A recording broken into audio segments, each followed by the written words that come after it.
They were people, they were whistleblowers who actually came forward and pointed out to the fact that Ayatollah Khomeini, while in France for over a decade, he had communication with the United States, with the United Kingdom, with the CIA. You're listening to the Corbett Report. Welcome, friends. James Corbett here, coming to you on the 17th of June, 2016. And if you have been following the headlines, especially the headlines at CorbettReport.com, you'll note that there have been some new blockbuster documents recently declassified pertaining to the 1979 so-called Islamic Revolution in Iran. And the headline that I went with, another conspiracy confirmed, Khomeini had a secret channel with the US, detailing how Ayatollah Khomeini, who was, of course, in exile in Paris at the time of the beginning of the 1979 revolution and the ouster of the Shah, was in fact already in contact with the Great Satan, the US, and had opened a diplomatic channel of sorts with Jimmy Carter, in which he assured him that, you will see we are not in any particular animosity with the Americans, and also that the oil flow will continue after the establishment of the Islamic Republic. Some very interesting statements, although I imagine that in my audience there are several people who will look at that type of headline and just roll their eyes and say, well, what else is new? But maybe this is more important than that. It does have bearing on some pretty important geopolitical issues. So in order to get perspective on this issue, we're going to turn to someone with first-hand experience of the Islamic so-called Revolution of Iran in 1979. We're going to turn to Sibel Edmonds, of course, the founder and editor of BoilingFrogsPost.com and NEWSBUD.com. Sibel, congratulations! $150,000, the first goal of the NEWSBUD.com campaign, has been reached. Thank you for putting this together, and congratulations on the milestone. Hello, James. Thank you. However, we have been warning everyone. We've been asking people not to prematurely congratulate us. I think it's exciting. We are so thankful to our supporters. However, people who are familiar with fundraisings like Kickstarter, etc., they know that last-minute glitches happen.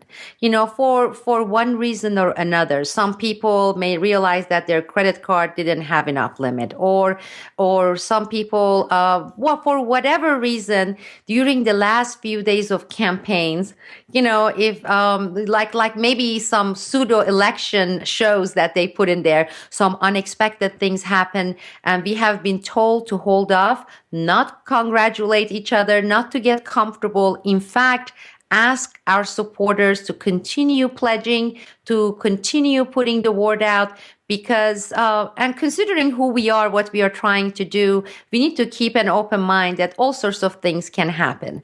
It's not becoming or being a conspiracy theorist, it's just being realistic. But still, we want to thank every single person, every single one of you who have supported us.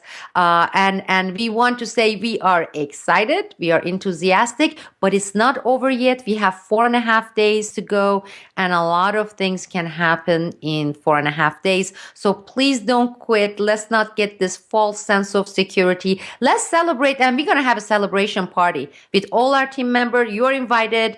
We'll celebrate it online with all of you after Tuesday, June 21st. Let's keep at it for 4.5 more days. By the time this video comes out, 4 more days. Excellent. Well, don't count your chickens before they hatch. Don't count your funds before they come in. So yes, the funds will actually come in on Tuesday. So if you haven't pledged yet, please do pledge to make sure that NEWSBUD is over that hurdle.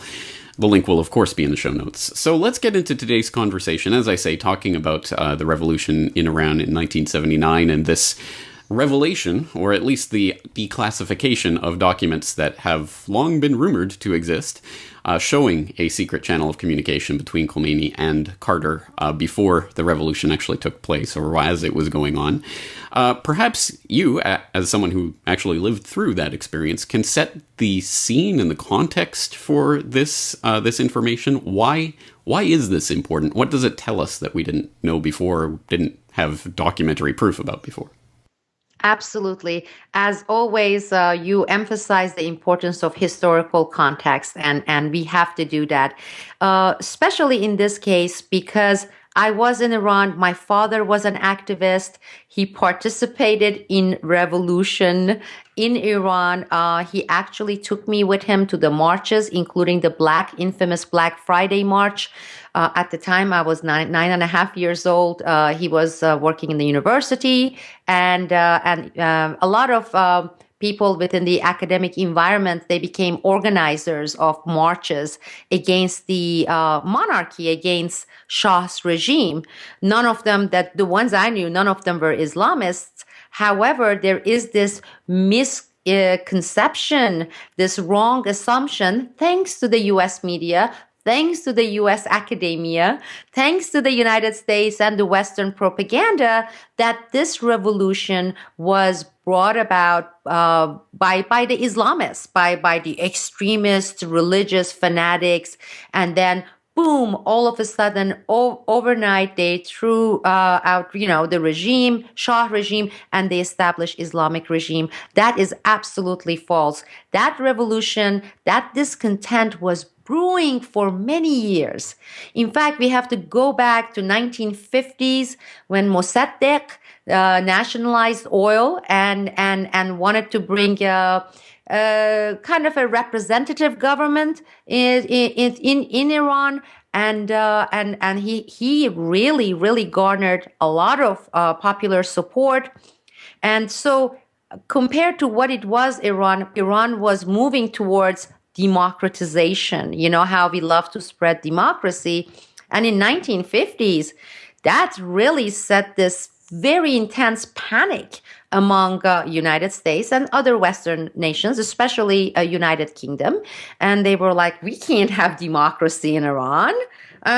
This guy is going to nationalize oil. We have been sucking like leeches, like parasites.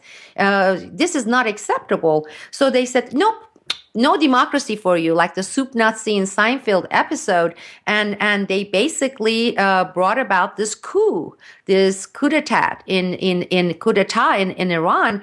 And they installed Shah. And of course, Israel and Zionists played a very important role. So I would say the three main players in this were the United States, United Kingdom, and the Zionist elements.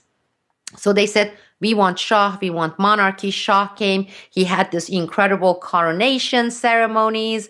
He peed in diamond and gold toilet bowls, getting people's public's money. And of course, everything with oil was fine, the arrangement with the West.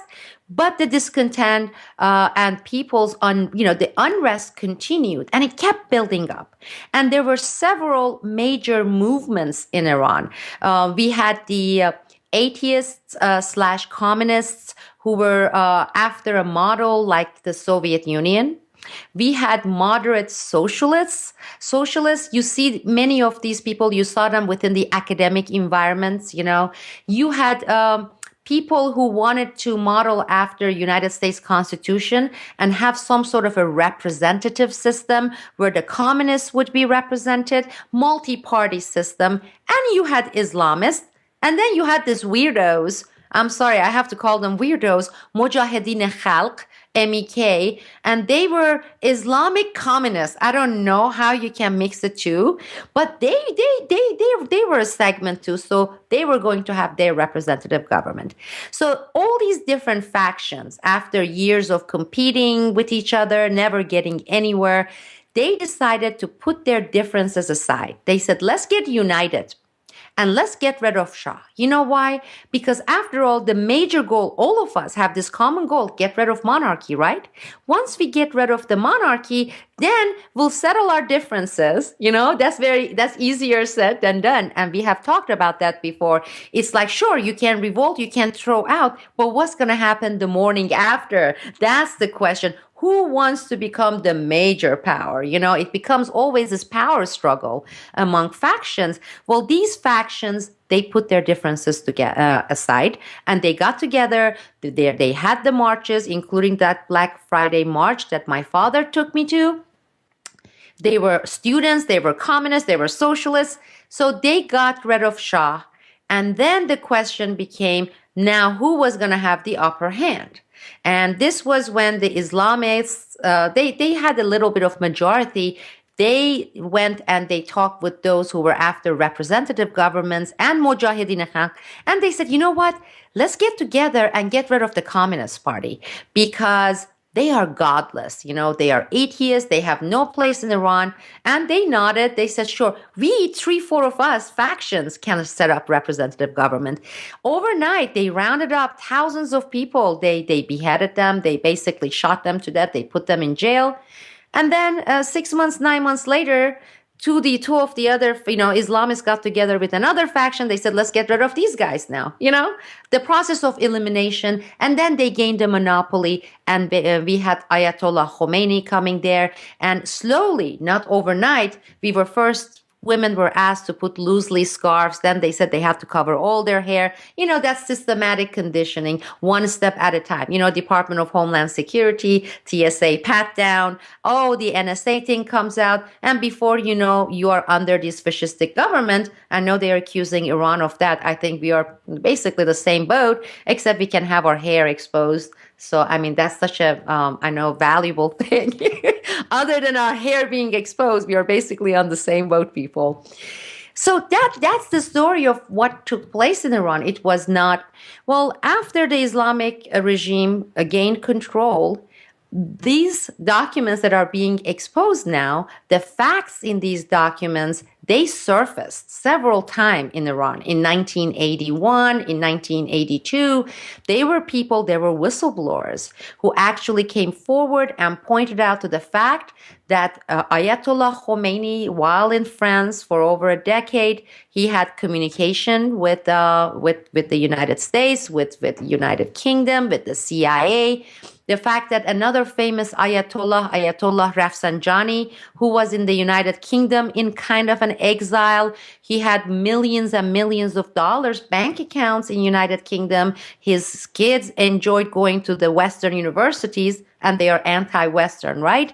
And they started putting out information. However, the regime basically started either eliminating them by accusing them of being foreign agents, spreading rumors, or the newspaper and people, basically, the regime would point and say, these people are conspiracy theorists, They are coming with all sorts of wild, crazy conspiracy. Aren't we calling United States the Great Satan? And also another factor to keep in mind, James, is all the stuff with OPEC, that the OPEC crisis in 1970s. And when we discussed that movie, that came up about the fact how much was taking place. There were tons of things taking place in Libya, in Egypt, with Israel becoming real, the Israel today, and of course the OPEC crisis. So that's the main macro, trying to quickly say what was the situation. Now, as we know, they passed this law, I believe it was during Clinton administration, and they put this time limit on the classified documents. They said, we're going to give, 40 years? Is that the 40 years or 30 years time limit? And after that, all these things within CIA, etc., should be declassified, right? It sounds great, doesn't it? It sounds wonderful. And again, a lot of people like to accept these kinds of good sounding, nice sounding notions at face value and say, yeah, transparency, sunshine.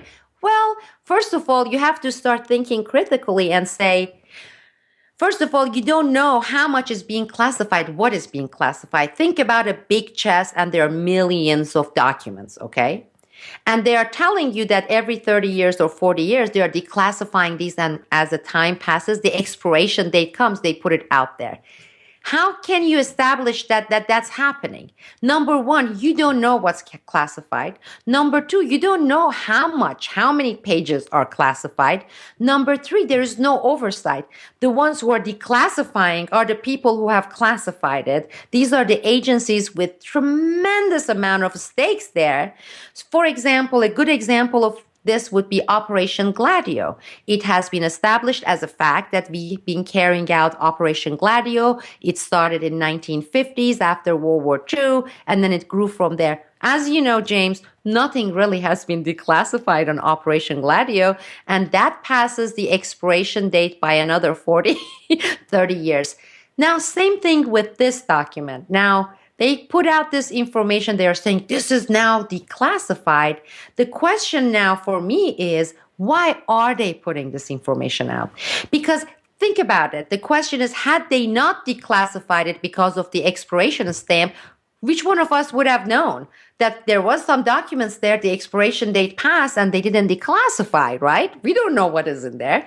So that boils down to the question of why. Why the CIA, why the United States government, why the deep state is declassifying this incredibly important documents. And I don't have any reason to doubt its authenticity because, as I said, we knew that the relationship was there, the communication lines were open, and we knew that United States, the Western countries, they were in this position that if they did not join forces with one of the main elements in Iran, they had this risk of losing Iran to the Soviet Union.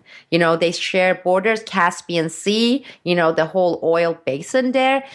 So if they had to take side, the Westerns, and if they had these major stakes, who would have they sided with? Well, obviously, they didn't fall into the Soviet camp because you're looking at religious Islamists. And the Soviets didn't gain anything in this. So the question remains as well, it was beneficial to which two sides at the time during the bipolar world that we were living under? And then the question is, why are they declassifying this now? Because whoever decided to declassify this, the deep state, the powers, they know what this causes in Iran, okay? It may not be a big deal for a lot of people here in the United States. Oh, yes, they declassified, so somebody says this. But in Iran, as we speak, as we are recording this session, so much is going on with the age of internet, Twitter. Everybody in Iran knows that these mullahs, ayatollahs who are calling the United States the Great Satan, it was all for show. And it stinks, you know, they know that something is really awfully rotten in Iran. So that for me, because for the past few years, I've been saying Syria, Yemen is in Obama's watch. And the next administration is going to rejuvenate that whole Iran issue. Within the domino, within the chessboard, who else really is left that we haven't really gone inside? You know, Syria, Yemen, Libya, Iraq, Afghanistan. Well, it's Iran is the only one really left standing. And they strategically, I believe, kept that for the next administration. I mean, each administration gets 2 or 3 to juggle. And Obama had his hands full with his. And Iran is going to be for the next one. And the next one is coming, whether it's Trump, whether it's Hillary Clinton. And what, you know, this would go a long way to rekindle, rejuvenate that Arab Spring moment for the Iran Spring.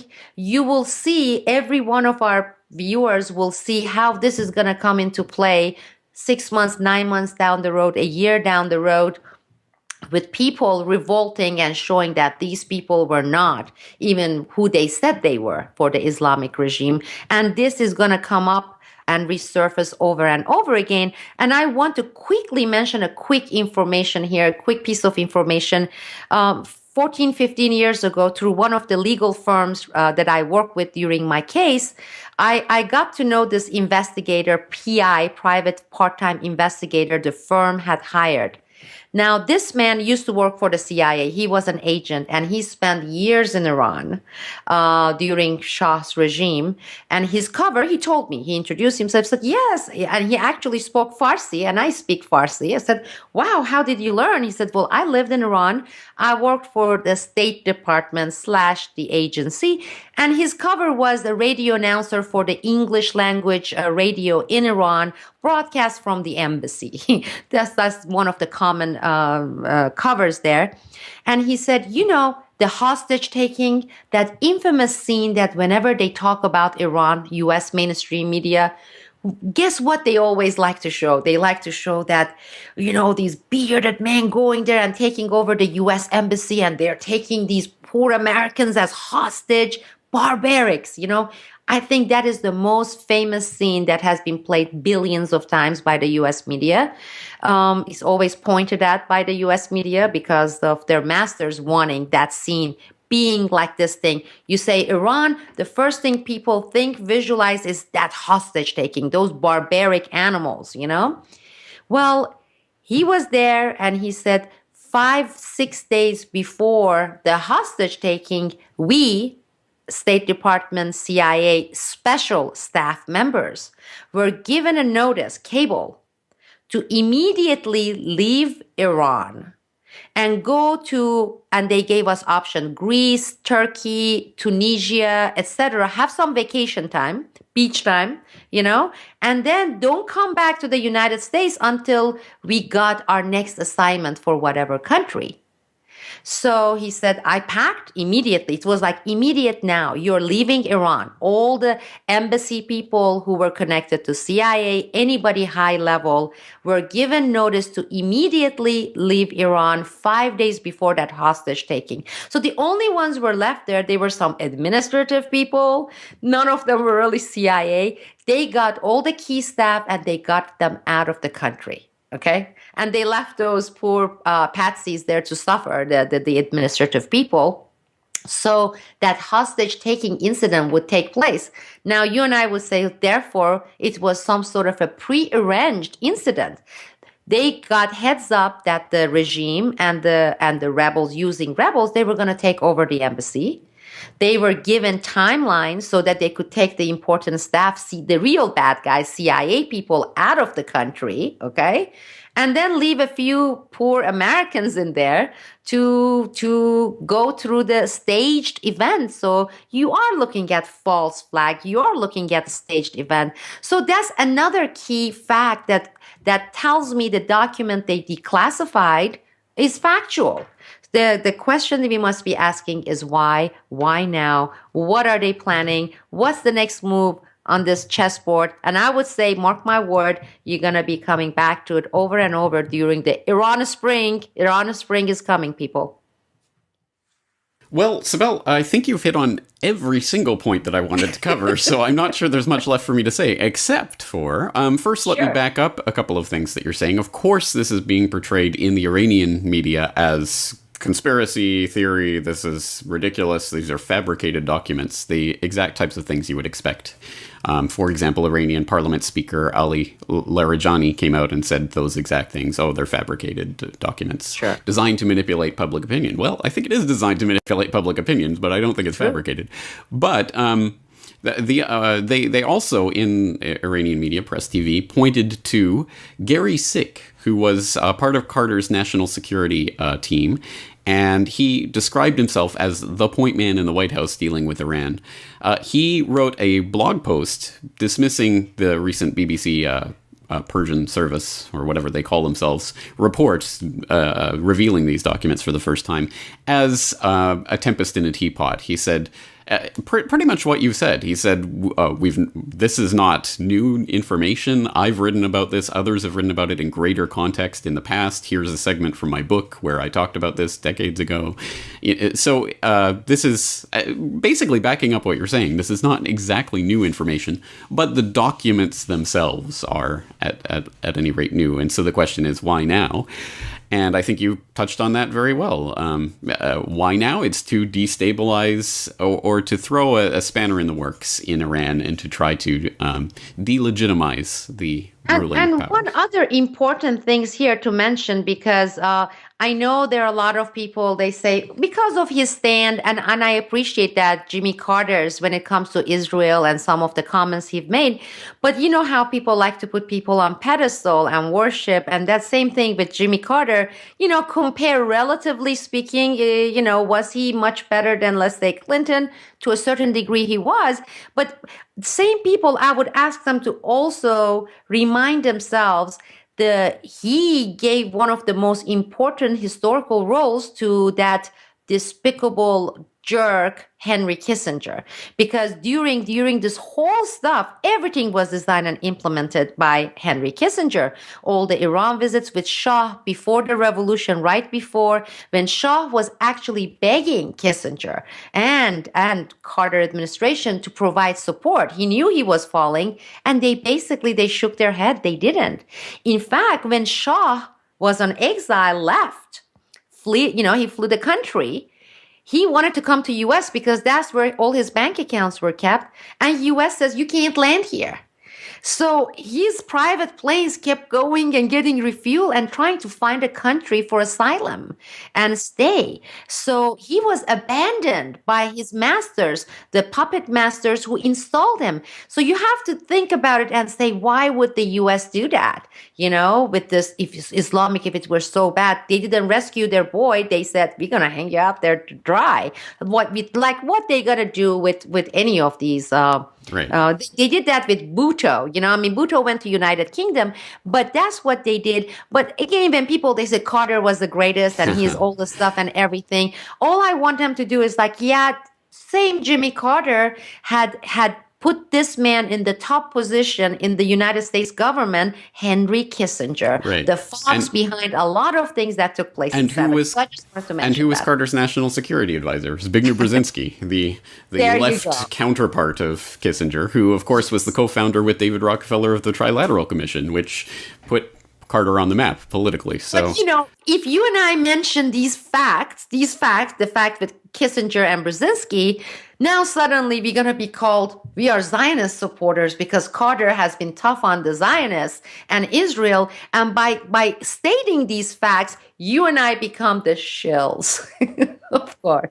You never win against people who want to call you a shill for whatever reason. But, okay, so let's bring this back down to what I think should be our takeaway from this, and in the West, looking at this story, which is clearly a type of directed declassification that is aimed at manipulating public opinion in Iran. I think we can agree on that. But the question is, how should we view this and in what context? And I think the intended effect is for us to go, oh, look at Khomeini. Oh, yes, of course, he was doing back channel dealings and trying to wheel and deal to get into Iran. But really, the flip side of this is, well, the U.S., why was Khomeini in contact with America about what was going on in Iran? It's because everyone knew that the Americans really controlled the Iranian military at that time. And whoever America supported was going to be able to affect the transition in power that was already taking place. So the real implication of this is, yes, America was in control of Iran in a really technical military sense at that time, and they used that influence to create what became the Islamic Revolution. So what is the implication? It's that America continues to have influence and continues to direct and influence events that go on there. And I think that's the way that the American audience and Western audience should be looking at this story, is that the flip side of this is the Americans were dealing with Khomeini. And it shows time and time again these things are manipulated from behind the scenes. Any final thoughts on this before we wrap up the conversation? No, I think, first of all, my hat's off to you, because I saw this and I started going and looking online to see how many news channels are covering this or even talking about it. And I saw that there was none. So even that is by design. They put this out for their target being in Iran. They didn't want to make too much maybe noise here with it. A couple of alternative media outlets, they actually pointed out to the fact that it was released, but that was it. No analysis. You would think this would be on CNN, NBC. Oh my God, this is big, right? And then, lo and behold, I come to your site and you have written about it. So it tells me that, we are on the right track with all the people that we follow. For example, I do follow your website. I'm following all your YouTube channels. It's like, other than you, I believe maybe Blacklisted and Intel News, nobody else even mentioned it. And that itself, I think, is very interesting, because you know how things happen. Something like this comes up. If they want this to become known, it will be on every channel 24/7. They would be interviewing Shah's son, for example, getting comments from him. No. And that tells me that the intended audience for this particular strategic release, declassification, is Middle East. Specifically, it is the Iranian audience, and it is going towards the Iranian Spring. Just watch until that Twitter stuff pop up. I wish I could disagree with that analysis, but I can't. So let's wrap up the conversation at that point. But speaking of work that people follow, newsbud.com. Once again, congratulations. Once again, an exhortation to the people out there. Please continue. If you have not pledged yet, please do pledge. Make sure that Newsbud is comfortably over that goal so that when it comes on Tuesday, it will 100%. The first stage will be funded. It will be completed. And when that happens, what can we expect coming out of Newsbud in the coming months? Well, we're gonna be very busy with our production and everything. One of our producers, Spiro Skouras, moved from Seattle to Oregon to Bend. We're gonna be getting our first IMAX, so we can put our Adobe and get our Adobe. I mean, all these resources that people think, oh yeah, we don't have a lot of those things. So we're gonna set up that so we can up our video productions, daily video productions. Same thing with what Peter B. Collins has been doing.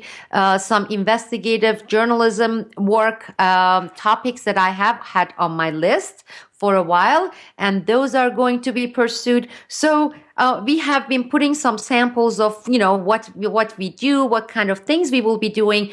But this is going to be like get down to, of course, it takes about 3 weeks to receive the funds from Kickstarter. So the date ends June 21st. It will be around July 10th before that fund is transferred to our organization so we can spend it and put some of these resources in place, have a little bit of travel budget. You and I are going to start talking about your documentary project. I haven't forgotten, and we love that idea. We want to support it.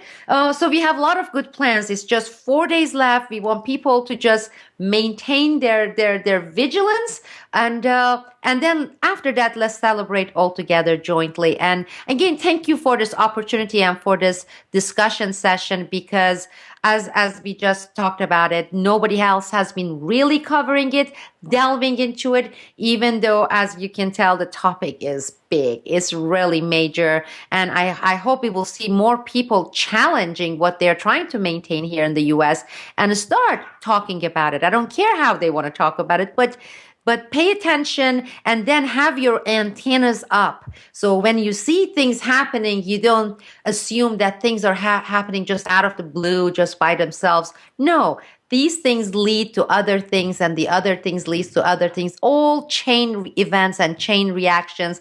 And this is a major element in what we're going to be seeing with Iran. So thank you for the opportunity, James. Well, thank you for taking the time. And I should note that in the show notes for this interview, I will put not only my article on this, but also links to a couple of your probable cause podcasts where you talked about your own experience in the Iranian Revolution and other related materials, as well as, of course, a link to your Boiling Frogs Post YouTube channel where the recent NEWSBUD reports have been popping up. So if people want to take a look at what they can expect in the coming months, that would be a good place to go. We'll leave it there. Sibel Edmonds, thank you again for your time.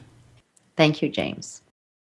For this information, why is this important? What does it tell us that we didn't know before, or didn't have documentary proof about before? Absolutely. As always, you emphasize the importance of historical context, and we have to do that, especially in this case, because I was in Iran. My father was an activist. He participated in revolution in Iran. He actually took me with him to the marches, including the infamous Black Friday March. At the time, I was nine and a half years old.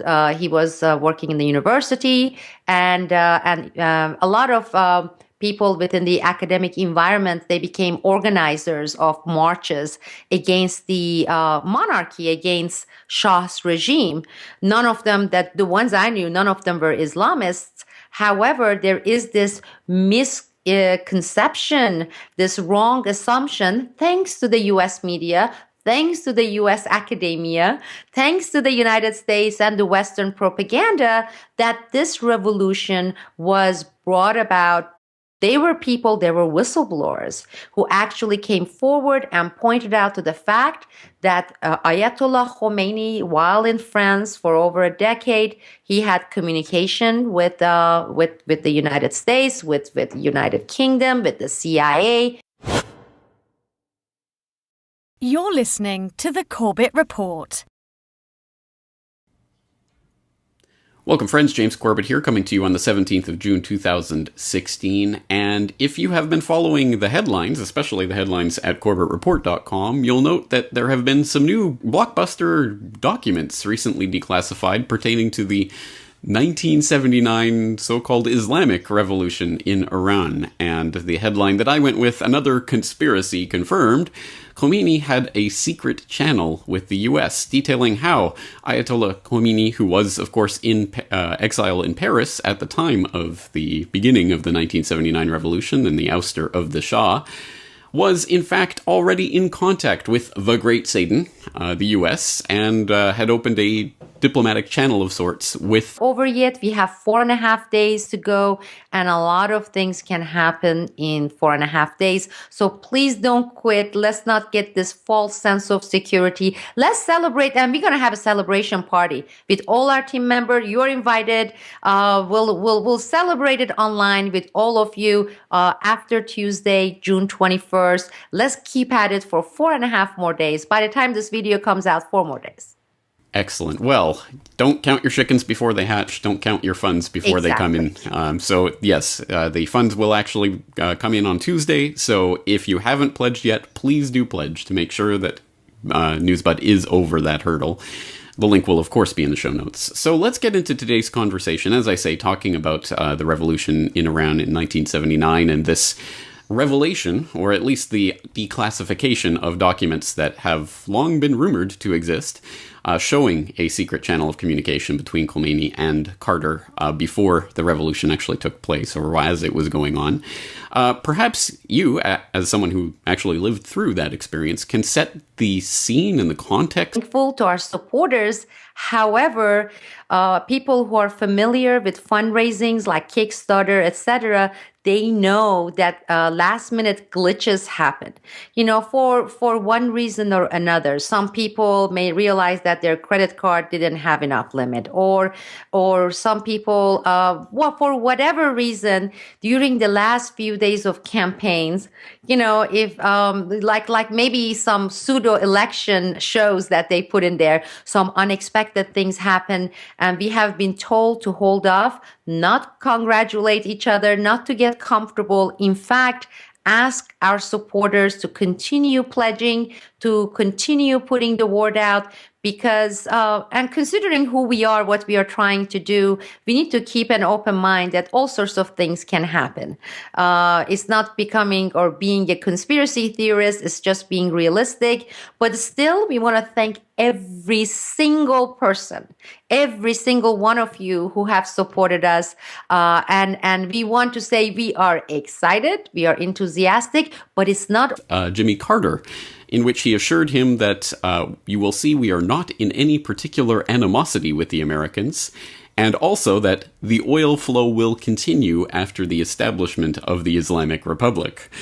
Some very interesting statements, although I imagine that in my audience there are several people who will look at that type of headline and just roll their eyes and say, well, what else is new? But maybe this is more important than that. It does have bearing on some pretty important geopolitical issues. So in order to get perspective on this issue, we're going to turn to someone with first-hand experience of the Islamic so-called Revolution of Iran in 1979. We're going to turn to Sibel Edmonds, of course, the founder and editor of BoilingFrogsPost.com and NEWSBUD.com. Sibel, congratulations! $150,000, the first goal of the NEWSBUD.com campaign, has been reached. Thank you for putting this together, and congratulations on the milestone. Hello, James. Thank you. However, we have been warning everyone. We've been asking people not to prematurely congratulate us. I think it's exciting. We are so thankful.